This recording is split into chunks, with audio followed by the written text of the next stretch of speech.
folks, Vinny Politan here, Court TV anchor, and I'm actually in the green room today as we get ready to shoot a Court TV promo. We get ready to relaunch the network. This May, Court TV is back, gavel to gavel, live coverage of the nation's biggest and most important trials. Now, like I said, today I'm here in the green room getting ready for a promo shoot, but it's not just me. I'm being joined by some of the other folks who are joining the Court TV team, and I want to introduce you to one of them right now. You recognize him. It's Ted Rowlands, folks, joining me here. Ted, great to see you. Now, Ted Rowlands was a CNN correspondent. You know him from his work there, and has been in the business for a long time. Is joining us at Court TV as a reporter and field producer. I met you for the first time where? Do you remember? Scott Peterson, preliminary hearing in Modesto, California. Yes, that was a crazy case. That was unbelievable. In fact, I still get people say, "Hey, you're the Scott Peterson guy," and boom, launch into an hour-long discussion. And I think like every night we were meeting on the Larry King show. Yeah, for the most part, right? Giving a wrap-up of the day's goings on. Yeah. So you're joining Court TV now. So I want the folks at home to understand a little bit more about you. So let's go back in time. Where'd you grow up, man? Madison, Wisconsin. Really? Yeah, went to University of Wisconsin and started my TV career in Minnesota, and then went out to California and spent about 15 years there, northern and southern. Started in local news, and then when I went to CNN, I started to drift towards the legal reporting and crime reporting. So covered all of the big cases for CNN. All right, let's go through them. Which ones did you cover? Specter. Phil Specter, that's the guy with the hair, the music producer? Yes. And there were actually two Specter trials, right? Yes. And I came in after the beginning when he had the huge hair. Yeah. But it was still a crazy trial because this was a legendary music producer. The Wall of Sound, right? Unbelievable. And then Michael Jackson, Conrad Murray. So Michael Jackson when he was the defendant on trial. Yes, the molestation trial. Okay.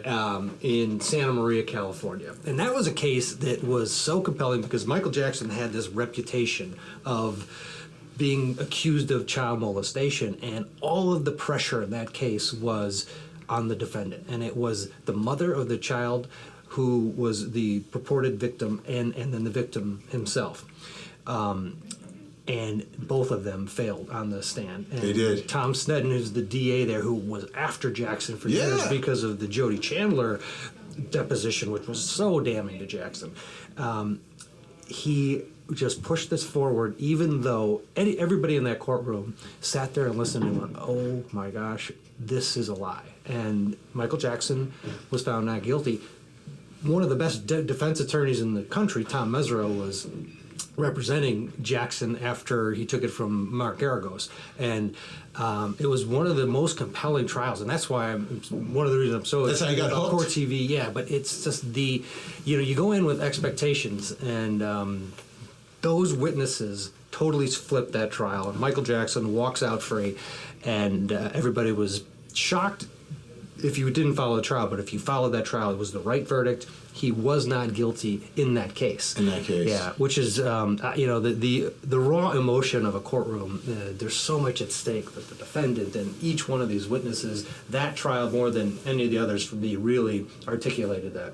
Yeah, and for us, we didn't get into the only people who got in the courtroom were folks like you. But if you weren't in Santa Maria, you didn't see it because there were no cameras in that courtroom. The only cameras were outside.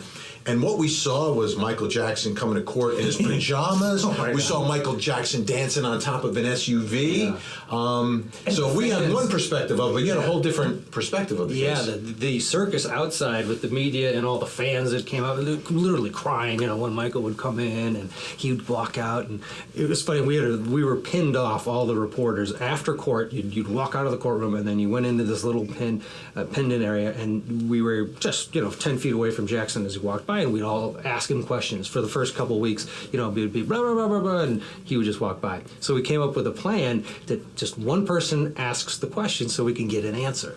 And I remember it was my turn to ask a question. I forget what I asked, but he turned and he waved, and I was like, "Oh yes, look at that!" You got a reaction. Because most of the time you just walk right by.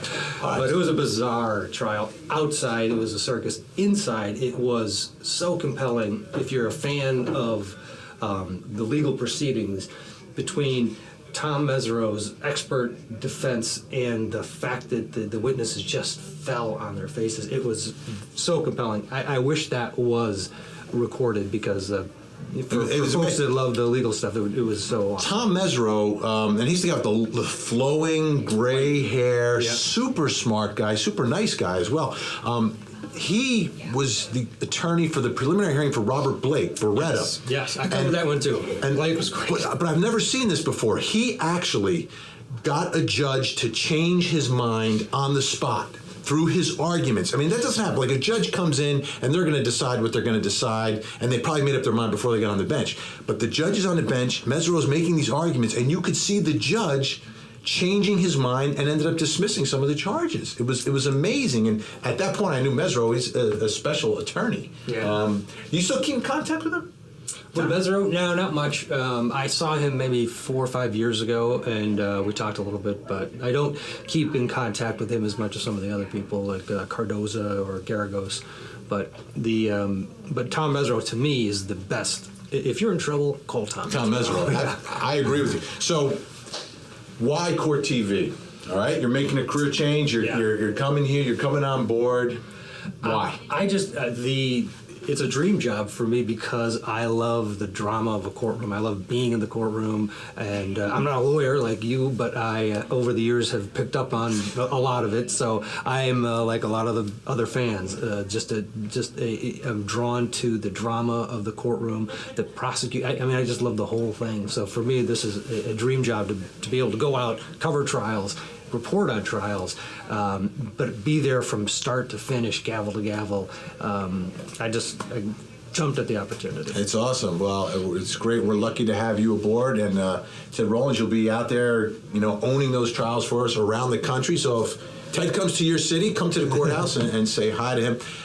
Great to see you, man. Yeah, all right, good to be here. Folks, don't forget to follow us on our Facebook page. It's at Court TV. That's our address. Or you can follow me on my YouTube channel, Vinny Politan, my name. All right, folks, continue to follow us, and we'll check in with you as we get ready for the relaunch of Court TV this May.